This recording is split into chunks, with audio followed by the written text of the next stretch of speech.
이어서 알아두면 돈이 되는 노동법 알돈노 시간입니다. 퇴직금 계산 어떻게 느끼시나요? 쉽다고 생각하는 분들도 있을 것 같고 알면 알수록 어렵다라는 생각을 가지신 분들도 많을 것 같습니다. 그래서 오늘은 여러 상황에서 이 퇴직금이 어떻게 계산이 되는지 함께 알아보도록 할 텐데요.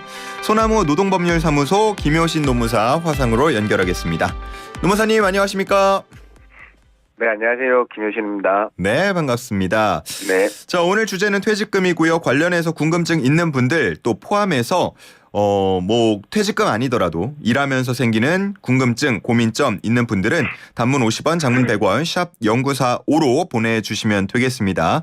아울러서 같은 문자 번호로 슬라고시 문제 정답도 보내주시면 되겠는데 우리 노무사님 힌트도 하나 들어보고 가면 좋을 것 같아요.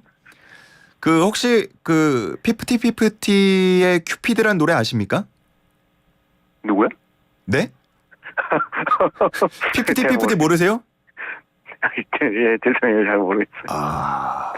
지금 엄청난 히트를 하고 있는 그룹과 노래인데 이걸 모르신다. 일을 너무 열심히 하시나 봅니다.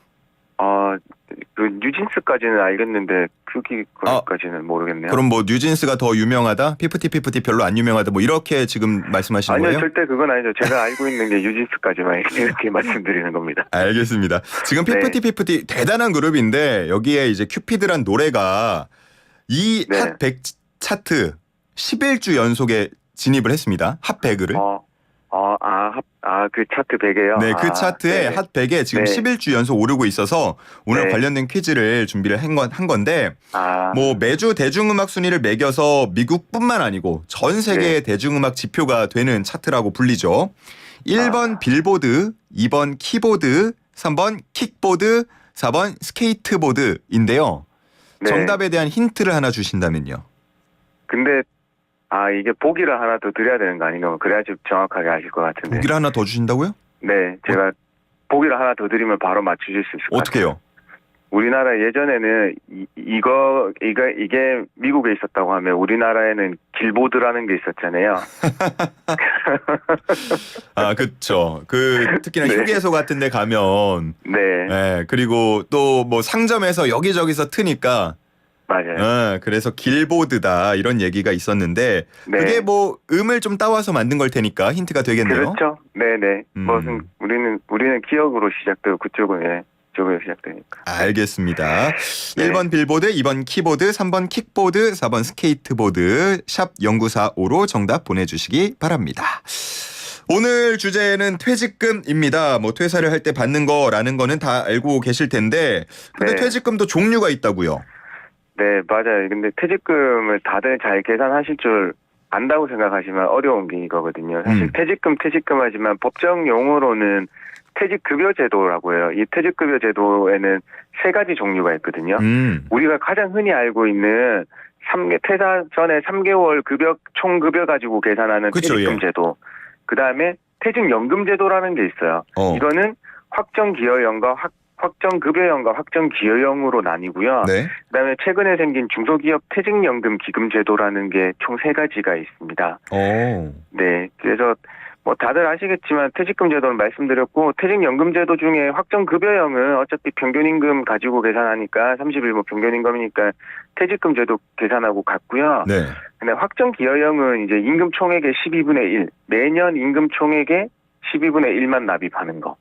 그다음에 중소기업 퇴직연금 기금 제도도 아까 말씀드린 확정기여형과 계산이 같은데요. 이 주체가 이 중소기업 상지 30인을 사용하는 사업장 이하의 그 회사들이 모여서 기금을 조성해서 운영하는 그 제도거든요. 네, 그래서 이게 각각 조금 다릅니다. 제가 퇴직금이나 퇴직연금 제도에 대해서는 들어봤는데 마지막에 말씀하신 거는 새로 생긴 거라고요? 네네, 올해 초에 새로 생겼어요. 그래서 근로복지공단에서 이걸 소개하고 사이트 만들어서 도와주고 있거든요. 그래서 지금 아직까지 아마 새롭게 DC형 퇴직연금 하시다가 중소기업 퇴직연금 기금제도로 옮기시면 인당 최대 10만 원의 혜택을 드리는 이벤트를 아직까지 진행하고 있을 거예요. 네네. 그래서 저도 요거 옮기려고 시도하다가 너무 힘들어서 그냥 중도에 포기했거든요. 왜 힘들어요? 왜냐하면 제가 운영하고 그 중소기업 퇴직연금 기금 제도에 그 들어가서 할 때는 사실 자동이체를 해놓고 그냥 계속 납입되게 만드는데 네. 이건 매월 스스로 거기 이제 계좌로 납부를 해야 되거든요, 사용자가. 그럼 좀 번거롭겠는데요? 네, 그런데 이제 이게 다 사람마다 다 다르듯이 그 납부하는 걸 이렇게 눈으로 보고 직접 하시는 거에 대해서 하시는 분들이 있으니까 그런 분들은 유용하실 것 같아요. 저는 그냥 자동이체 걸어 놓으니까 괜히 좀 그렇더라고요. 그래서 중간에 포기했어요. 예. 네. 이게 어쨌든 이름이 보니까 중소기업이라고 달고 있는 거 보니 뭔가 네. 좀 혜택이 있거나 뭐 만든 취지가 있을 것 같은데 어떤 겁니까? 이거는 뭐 어쨌든 그 상시 30명 이하의 사업장에서는 결국에는 잘 그 퇴직금 제도가 되게 왕성하게 운영되고 있고 퇴직연금 제도가 잘 운영되어 있지 않아요. 그래서 그리고 뭔가 그 중소기업들끼리 모여서 같이 기금을 조성해서 운영을 하거나 하면 점점 더 큰 시너지 효과를 낼 수 있잖아요. 예. 네, 그래서 그런 것 때문에 만들어서 운영하게 됐다고 알고 있습니다. 네. 저도 마지막으로 이제 퇴사를 했던 게 2010년대 후반, 중후반 때인데 그때는 네네. 저는 퇴직금으로 받았거든요. 일시금으로. 네네네. 퇴직연금 제도에 대해서 좀 낯선 분들을 위해서 조금 더 설명을 해 주신다면요. 네, 근데 가장 많이 오해하고 계신 게 지금 퇴직연금 제도가 마치 의무화인 것처럼 인식하고 있는 거예요. 근데 말씀드렸지만 퇴직연금 그 제도는 의무가 아닙니다. 네. 그래서 그냥 그 퇴직금 연금 제도를 도입 안 하면 퇴직금 제도로 그 운영해야 되는 그 법을 그대로 적용받거든요. 이게 뭐 사업주가 선택을 할 수 있는 건가요? 네, 그렇죠. 사업주가 선택할 수 있는 겁니다. 그냥 왜냐하면 퇴직금은 이게 그냥 전문적인 용어 사내에 유보되어 있는 거잖아요. 그래서 나중에 사업주가 직접 지급해야 되는 거고 퇴직연금의 장점은 이 나의 퇴직금이 사외에 유보되어 있는 거. 그러니까 은행이나 증권사 같은 그 금융기관에 예치되어 있는 거잖아요. 네, 그다음에 특히 확정 급여형 같은 경우에는 그 기준 부담률, 최소 부담 비율이 정해져 있어서 항상 거기에 얼마 정도 다 납입이 돼 있어야 되는 거거든요. 예. 네, 그래서 요게 퇴직금 제도하고 그 퇴직연금 제도하고 가장 큰 차이점이라고 할 수 있어요. 이게 한 회사 내에서도 개개인 그 사원들마다 나는 퇴직금, 나는 퇴직연금 제도 뭐 이런 게 나누어질 수도 있는 건가요? 네, 그렇죠. 네. 특이하게 도입 시에 뭐 어떤 이유에 의해서 각각의 개별로 제도들이 서로 적용되는 분들이 다를 수 있어요. 다 다를 수 있다라는 네. 말씀이시고 이 퇴직금은 근로자 수랑 또 상관이 있습니까? 뭐 5명 미만 못 받고 뭐 이런 것도 있어요? 2013년 이후로는 전혀 상관이 없습니다. 2013년 이후로는? 네, 근로자를 사용하는 모든 사업장에서는 다 적용돼요. 2013년 이전에 2012년에는요. 퇴직 4인 이하 사업장에서는 퇴직금의 50%만 적용됐고요. 네, 그 이전 기간은 4인 이하 사업장에서는 퇴직금이 없던 시절이 있었어요. 그렇군요. 네, 그런데 지금은 현재는 다 전면 다 100% 적용입니다. 그러면 만약에 입사가 그 전 시기고 지금까지 일을 하고 있는 분들은요? 네, 그래서 이제 그때 그 시절에 이제 직원이 몇 명이었냐를 잘 기억하고 계셔야 되거든요. 그래서 이제 계산법이 한 2000년도에 입사해서 지금까지 일하신 다음에 퇴사하신다고 하면 만약에 2000년도부터 2011년까지는 4인이었다고 하면 그 기간은 퇴직금을 계산하지 않고요. 2012년도에는 50% 계산하고요. 네, 그다음에 13년부터는 100%로 계산합니다. 그렇게 그냥 구간을 나눠서 계산을 하는 시기군요. 네, 맞습니다. 이거 퇴직금 같은 경우는 지급 기한이 설정이 돼 있죠? 네, 맞아요. 금품정산이라고 해서 퇴사한 날로부터 14일 이내는 퇴직금을 포함한 다른 금품들, 청산해야 될 모든 금품들을 다 지급해야 되는 거거든요. 그래서 사실 이제 퇴직금 같은 경우에도 다들 우리는 그냥 급여일이 정해져 있으니까 그 급여일에 월급하고 퇴직금하고 다 받는 걸 그냥 받아들이시고 있어요. 예. 이제 법하고는 다르게. 근데 법에서는 사실 이제 퇴사한 날로부터 14일 이내에 지급하라고 하니까 그때 지급 안 했을 때에 임금 체불이 발생할 수 있는 임금 체불죄를 발생시킬 수 있는 위험이 있거든요. 네, 그렇기 때문에 회사에서는 그냥 사직서 이렇게 받으실 때 만약에 퇴사일로부터 월급날까지 14일 이내가 안 된다고 하시면 별도로 그냥 지급기일의 연장 합의를 받으셨으면 해요. 그냥 사직서에 간단하게 뭐 그 퇴사일로부터 뭐 저기 그 발생하는 임금과 퇴직금은 며칠날 받기로 한다. 급여일이 며칠날 받기로 한다. 이렇게 하시면 이제 지급기일의 연장 합의가 된 걸로 보고 예. 그냥 저기 그때까지는 임금 체불로 보지 않거든요. 그 기간이 지나고 나서야 이제 안 주면 체불이 되는 겁니다. 예. 이거 뭐 기한 넘기거나 하면은 뭐 불이익이 있겠죠, 당연히?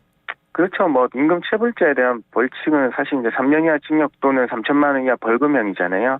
네, 그렇게 정해놨지만 실무상으로는 뭐 고의 상습적이지 않으면 대개 15에서 20% 정도에 해당하는 금액의 벌금이 나오거든요. 예.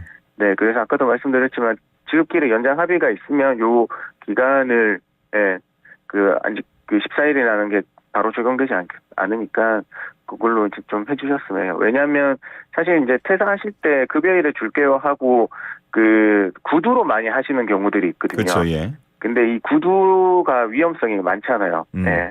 너무 크잖아요. 그래서 웬만하면 그 뭔가 자료로 남겨줄 수 있는 꼭 아까처럼 서면으로 하면 좋지만 아니더라도 뭔가 좀 남길 수 있는 것들 그걸로 좀 했으면 좋겠어요. 일을 하다 보면 뭐 출산 휴가나 육아 휴직 같이 뭐 병가 그리고 휴직 좀 쉬는 기간이 생기게 되는데 그러면은 네. 퇴직금 계산할 때 이 기간들은 뭐 제외가 되는 건가요? 어떻게 되나요?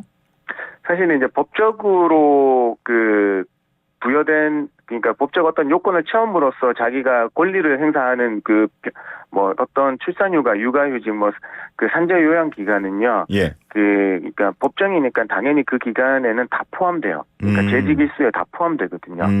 그러니까 전혀 불이익 받으실 게 없어요. 예. 근데 다만 이런 게 있습니다. 근데 이 법적인 그 휴가나 휴직을 하는 게 아니고 개인적인 사유로 휴직을 하는 경우들이 있지 않겠습니까? 네. 네, 그런데 이 경우는 일반적인 경우에는 휴직 기간도 재직 기간에 포함시켜 주는 게 일반적이거든요. 예. 근데 우리가 뭐 사규나 취업 규칙이나 뭐 근로계약 같은 데서 그 개인적인 휴직 기간은 그 재직 기간에서 뭐 제외한다, 산입하지 아니한다 이런 문구가 있으면 네, 재직 기간에 제외될 수도 있습니다. 그 뭐 보통 일반적으로 그 퍼센테이지를 굳이 따지자면은 있는 경우가 더 많은가요? 그런 문구가? 아니요. 그런 문구는 거의 없어요. 그냥 되게 사실 개인적인 휴직이 대기업에서는 모르겠습니다만 그 밑으로 중소기업으로 내려오면 개인적인 휴직은 거의 없다고 그쵸, 봐야 예. 되거든요. 네. 쓸 일도 별로 없을 것 같고. 네, 맞습니다. 알겠습니다. 그 네. 퇴직금 계산에 포함돼야 하는 임금 중에서 좀 난해한 게 연차 수당이라고 들었는데 이거는 네. 뭐 어떻게 포함이 되는 건가요? 사실 이제 이 연차 수당은 그 1년 동안 그 사용해야 되는 연차를 다 사용하지 못했을 때 그 마지막에 이제 돈으로 지급되는 건데요. 예. 이게 발생되는 모습이 두 가지예요. 그러니까 재직 중에 1년 동안 사용하지 못해서 발생한 연차 수당이 있고요. 그 다음에 그 퇴사하니까 바로 쓰지 못하는 연차에 대해서 보상해주는 연차 미사용 수당이 있는 거거든요. 그래서 전자는 그 퇴직금에 포함되고요. 나머지 후자 퇴사로 인해서 발생하는 미사용 수당은 퇴직금에 포함되지 않습니다. 네, 그래서 이 퇴직금에 포함되는 연차 수당도 다 그 포함되는 게 아니고요. 그 연차 수당의 12분의 3의 금액만 포함돼서 계산되게 됩니다. 알겠습니다. 네. 오늘 퇴직금 관련한 주제로 저희가 얘기를 나누다 보니까 문자 네. 상담이 정말 많이 들어오고 있어서 관련된 네네. 질문들 좀 소화를 하겠습니다. 네네. 2913님께서는요. 퇴직금 중간 정산을 했습니다. 급여를 기본급과 수당으로 함께 받았는데 네. 퇴직금은 기본급으로만 받게 됐습니다. 이거 맞는 건가요? 이렇게 물어보시네요. 아닙니다. 그 퇴직금의 계산은 항상 그 근로에 대한 대가로 받은 그 모든 급여가 포함되는 거거든요. 수당까지 포함이다. 네, 그렇죠. 지금 퇴직금이라고 하셨으니까요. 이 3개월, 그러니까 중간 정산하기 전에 3개월 동안 받은 임금성을 가지는 모든 급여는 다 포함돼야 돼요. 사실 이제 뭘 하니까 다들 기본급만 포함하시는 게 많거든요. 네네네. 근데 기본급만 포함돼서는 아니고요. 정말 복리후생적으로 지급하는 금품이 아닌 이상 내가 그 추가 근무해서 받은 거, 그다음에 휴일 근로해서 받은 거 이런 수당은 다 포함되어야 돼요. 그렇군요. 네. 그러면 문자 주신 분은 조금 잘못 받으셨을 가능성이 조금 있는데. 적게 받으신 것 같아요. 그래서 그 주변에 이제 조금 그 노무사 사무실 알아보시고 계산 뭐 간단하니까 그거 그 상담 받으시고 회사에 한 번 더 요청해 보셨으면 해요. 회사에서 그래서 주면 다행인데 안 주면 또 어떻게 해야 됩니까? 사실은 이제 뭐 명백한 그 계산의 착오로 인한 체불이니까요. 그다음에 중간정산을 요건을 다 갖췄다는 요건으로 보면 이거는 뭐 중간정산에 적법한 거고 그런데 대신에 그 적게 받았으니까 이거는 신고 가능하죠. 네. 알겠습니다. 너무 명백한 경우라서요. 네. 명백하다. 문자 네. 주신 분은 잘 주셨네요. 네. 8998님. 근무기간 1년 중에 중간에 퇴직하면 퇴직금 받을 수 있습니까? 개인 사업자로 회사에 소속이 돼 있어도 퇴직금을 받을 수 있나요? 이렇게 두 가지 질문을 주셨어요. 네. 첫 번째는 그 퇴직금은 항상 1년 이상 근무하고 퇴사해야지만 받을 수 있습니다. 네. 그래서 1년 미만 근무하고 퇴사하시면 퇴직금이 없어요. 그다음에 두 번째, 그 본인이 개인 사업장에 사업자 등록증을 가지고 있더라도 그 회사에서 실질적으로 근로를 제공하고 급여를 받았다고 하면 예. 네, 1년 근무하고 퇴직했으면 당연히 그 퇴직금 계산해서 받으시는 게 맞죠. 네, 그런데 그 사실 퇴직금도 그 아까 말씀드린 그 모든 사업장에서는 적용되지만 일주 평균에서 4주간의 근로시간이 소정 근로시간이 15시간 미만인 분은 네네. 퇴직금이 발생하지 않거든요. 그래서 그 경우가 아닌 초단시간 근로자가 아닌 이상 그냥 그렇게 그걸 넘어서서 근무하셨다고 하면 당연히 받으실 수 있습니다. 예. 뭐 이와 관련해서 퇴직금 할 때 늘 얘기가 되는 것 중에 하나가 이 프리랜서들 퇴직금 어떻게 되는 거냐 이런 질문들 많이 들어오는데 네, 맞아요. 요즘 분위기는 어떻습니까? 뭐 여전히 뭐 현재 진행형입니다. 왜냐하면 사실 이 프리랜서라고 하면 저는 그냥 단순하게 무늬만 프리랜서냐 진짜 프리랜서냐라고 그냥 말씀드리고 싶어요. 네. 그 무늬만 프리랜서 같은 경우에는 사실 우리 근로자하고 동일한데 어떤 이유에서인지 모르겠지만 세금 처리를 적게 3.3%로 했다는 이유만으로 퇴직금 안 주는 건 안 되거든요. 그래서 이 무늬만 프리랜서는 근로자성이 인정된다고 하면 동일하게 퇴직금 지급해 주셔야 돼요.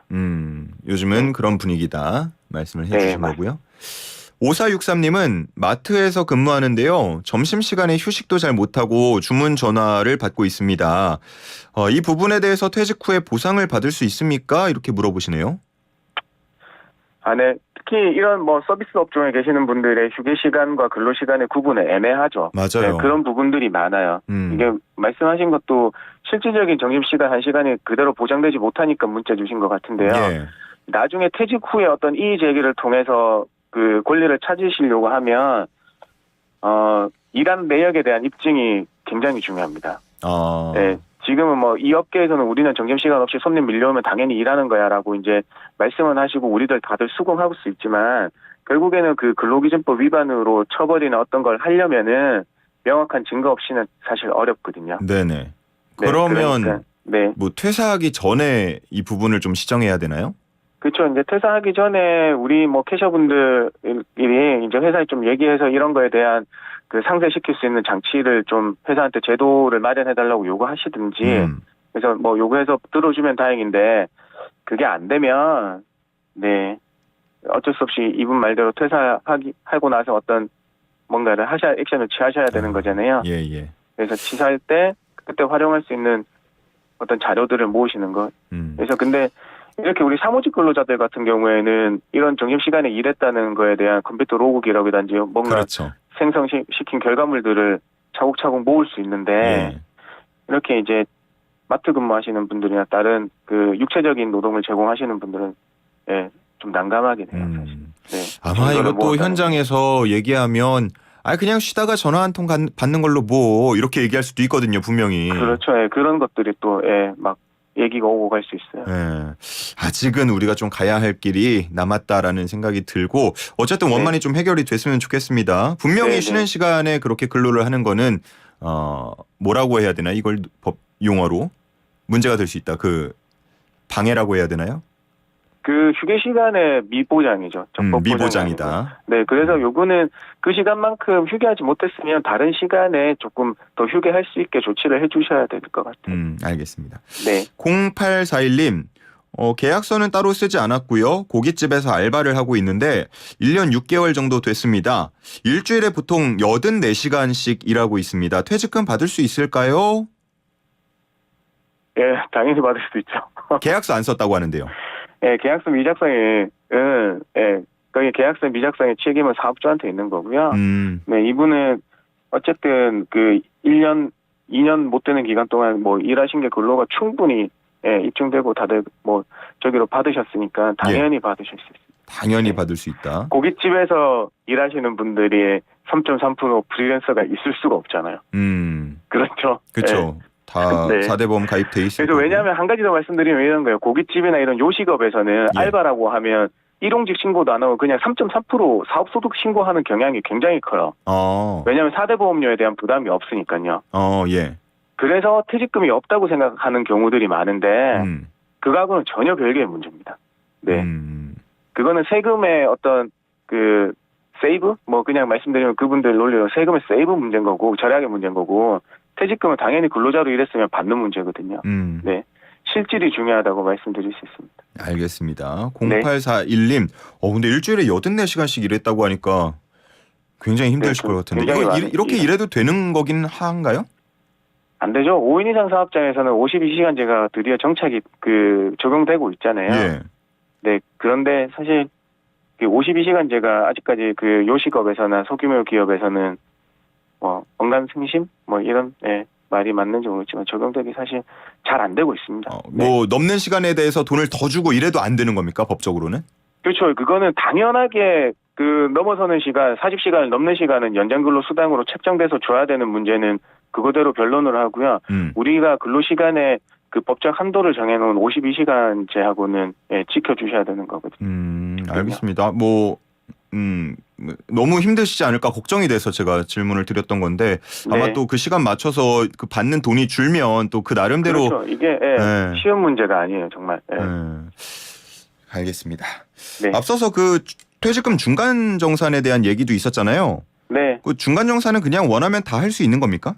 근데 그렇진 않아요. 그 법정 요건 한 8가지, 9가지가 있어요. 뭐 무주택자가 주택 구입하거나 아니면 뭐 전세자금, 보증금일 때. 쉽게 말해서 목돈이 들어갈 일이 있을 그렇죠. 때? 목돈이 들어갈 때인데요. 이 요건을 채우고 신청을 하더라도 회사가 그걸 무조건 퇴직금 중간 정산을 허용해야 될 의무가 아니거든요. 또 그때도. 네. 알겠습니다. 그래서 뭔가 신청만 하면 무조건 받을 수 있다 이제 그런 건 아닙니다. 알겠습니다. 법으로는. 자, 오늘 여러 가지 질문들까지 소화를 해봤습니다. 퇴직금과 관련한 궁금증들 많이 풀리셨으면 좋겠고요. 앞서서 문자 정말 잘 주셔가지고 그동안 좀 어떻게 보면 피해를 봤던 분들도 제 권리를 잘 찾으셨으면 좋겠습니다. 네. 자, 오늘 여기까지 함께하겠습니다. 김효신 노무사였습니다. 고맙습니다. 네, 감사합니다. 네.